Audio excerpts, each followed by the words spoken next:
en laissant 4 équipes derrière nous. Il n'y a que ça qui compte.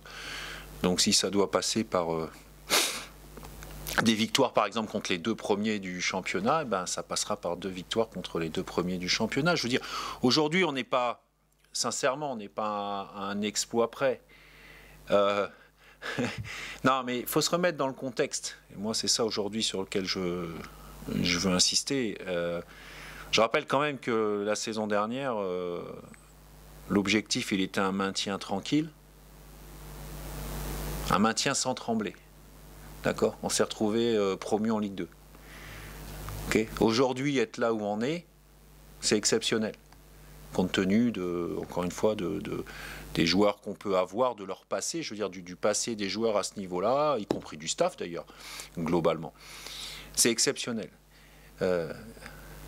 Si on veut rester en Ligue 2, il va falloir faire 4 derniers matchs exceptionnels. Voilà, c'est comme ça. De toute manière, on est condamné à faire des choses exceptionnelles parce que, encore une fois, on savait que c'était ce challenge. Encore plus dans une saison où, bah, pas de chance, il y a 4 descentes.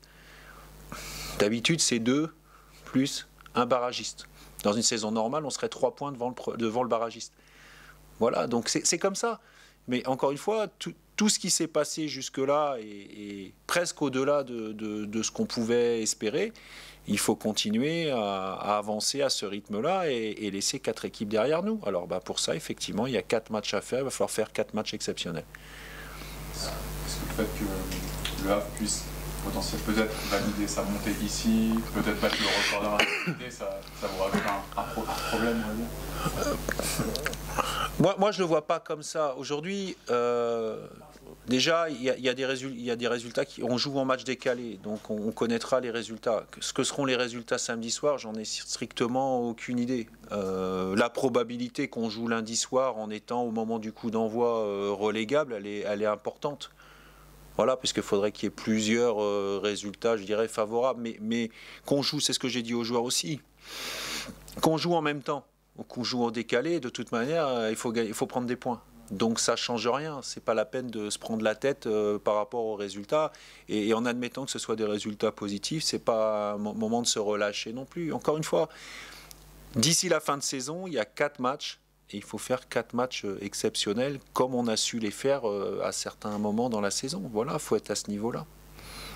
C'est quoi le ressort pour revenir justement à avoir cette capacité de créer l'exploit?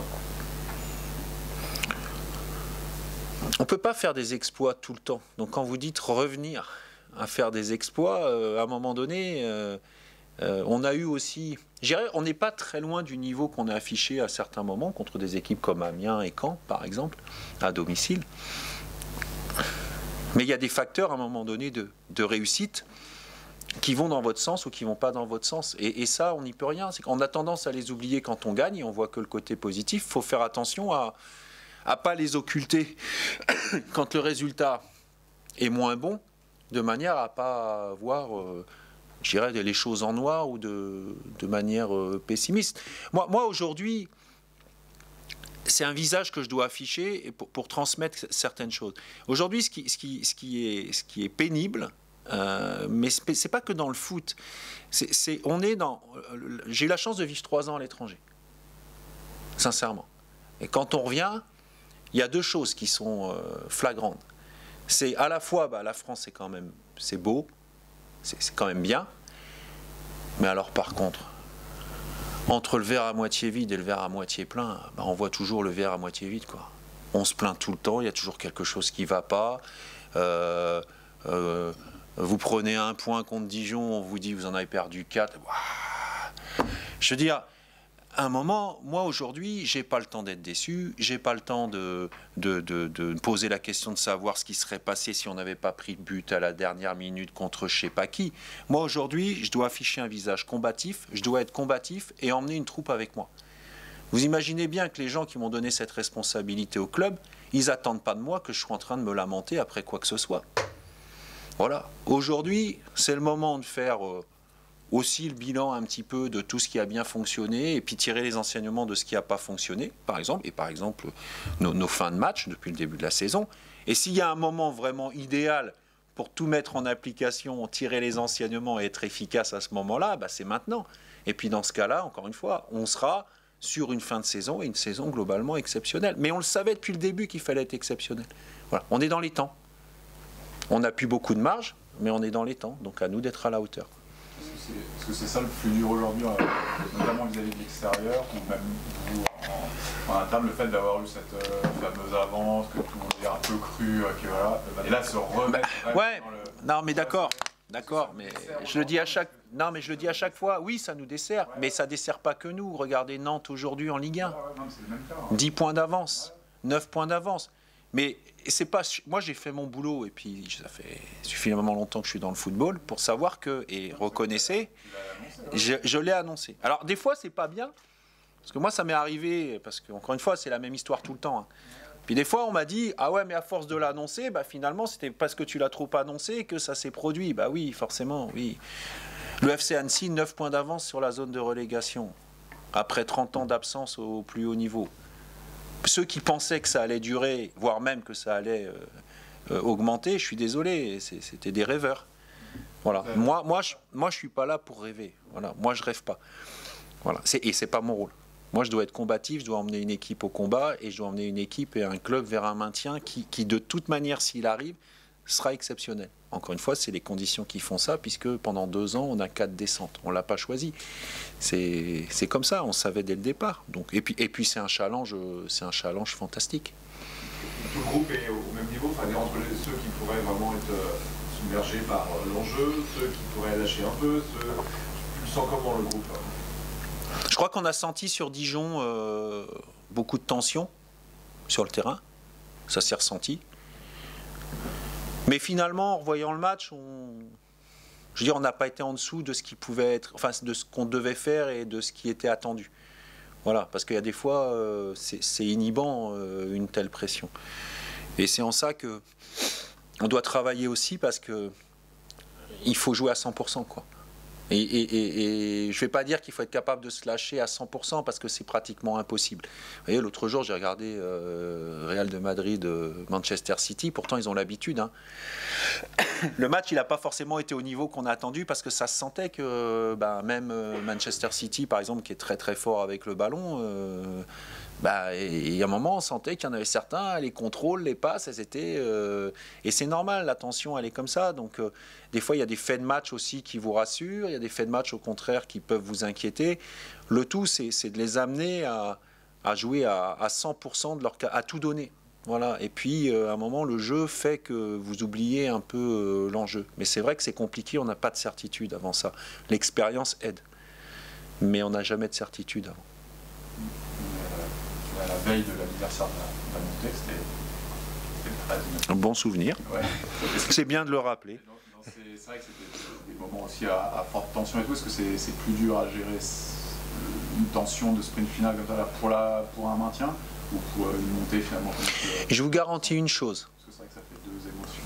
Je vous garantis une chose. C'était fantastique. Hein. Mais si on arrive à se maintenir, au coup de sifflet final du match qui nous permettra de nous maintenir, je vous garantis que l'émotion globale, elle sera plus importante que celle de la montée de l'année dernière. Voilà. Parce que c'est comme ça, par expérience. Vous savez, quand vous avez, je dirais, le précipice qui est pas loin derrière et que quelque part vous arrivez, entre guillemets, je m'excuse du terme, mais sauver votre peau, il y a une sorte de soulagement et de joie qui intervient. Et pour en avoir parlé avec des gens qui ont connu des victoires en Ligue 1, le jour où vous connaissez cette émotion-là de la joie de vous maintenir, c'est très très fort. Voilà. Mais moi je suis clair, hein, j'assume ces propos-là, même si certains peuvent dire que quelque part je tirais un peu la couverture par rapport ou à protéger quoi que ce soit, j'assume. C'est beaucoup plus difficile de se maintenir en Ligue 2 que ça ne l'était de monter de National en Ligue 2. Ça c'est clair. Pour nous, c'est une évidence. Voilà. C'est un deuxième exploit à faire. On sait ce qui nous attend, à nous de relever le challenge. Encore une fois, moi, là, je ne peux rien garantir. Vous savez, il y a des fois, il y a des grands, il y a des coachs, vous allez voir, il va se passer. Moi, je ne peux rien garantir. Je ne peux pas vous garantir qu'on y arrivera. Par contre, ce que je peux garantir, c'est qu'il va falloir nous marcher dessus pour qu'on nous passe devant. Ça, c'est clair. Ça, c'est clair que d'ici la fin de saison, s'il y a une équipe qui veut nous passer devant, il va falloir qu'elle nous marche dessus. Et c'est cet état d'esprit-là que je dois insuffler, et que je veux insuffler à la fois aux joueurs, mais à tous ceux qui veulent bien l'entendre et qui veulent bien soutenir l'équipe. Tu parles un petit peu par rapport au match de début d'année, tu as un petit peu réussi, il y a l'aspect aussi des blessures, tu dis souvent qu'il y en a dans toutes les équipes, mais est-ce que ça fait partie d'une inquiétude, ça va en rôle aussi, là, vous perdez à mettre pour 2 matchs, en ce moment vous n'êtes pas épargné contre les Bastion, etc. Est-ce que tu dis que ça peut aussi se jouer là-dessus, sur avoir un petit peu oui. sur les blessures? Non, mais ça se joue évidemment là-dessus. Ça se joue évidemment là-dessus. Maintenant, on fait un groupe pour ça, hein, en début de saison. Voilà, aujourd'hui, on préfère jouer avec Ahmed. Ahmed n'est pas là. Bon, c'est pareil, on sort les mouchoirs ou on y va.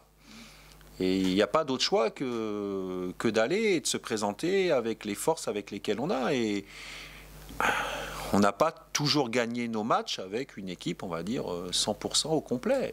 Alors c'est vrai que quand vous avez votre équipe les 3/4 de la saison au complet, à 100%, enfin au complet, c'est plus facile d'avoir des résultats que quand c'est pas le cas. Mais encore une fois, avec l'inexpérience globale de l'équipe, plus les stats athlétiques qu'on a présentés tout au long de la saison à un niveau donc qu'on connaissait pas, comment voulez-vous qu'on n'ait pas de casse à un moment donné? On le savait, mais on n'avait pas le choix. Maintenant, la notion de groupe, elle doit prendre tout son sens et les joueurs, ils doivent être capables de prendre les relais. Et on sait très bien qu'en fin de saison, des fois, il y a des joueurs qui font la différence et qui sont pas forcément des gens qui ont beaucoup joué dans la saison. Sur les 2 derniers matchs, tu as privilégié notamment mieux Arnold plutôt que Johan qui a eu beaucoup joué toute l'année. Dans ces moments de match un petit peu plus au couteau, c'est pour densifier un peu l'équipe. Il y a l'idée de densifier, il y a l'idée d'apporter aussi oui, cette envergure athlétique par rapport à notre manière de jouer. Bon, clairement aussi, je m'adapte aussi au terrain que j'ai à domicile. Voilà. Donc on doit... Encore une fois, il y a plein de choses à un moment donné. Soit vous les prenez comme des excuses, soit vous les prenez comme des arguments qui peuvent aussi jouer en votre faveur. Et moi, je préfère prendre la deuxième solution, parce que quelque part, on n'a pas le choix. Chaque détail compte. Et c'est vrai que le fait de positionner Arnold à ce poste-là, c'était aussi dans ce sens-là.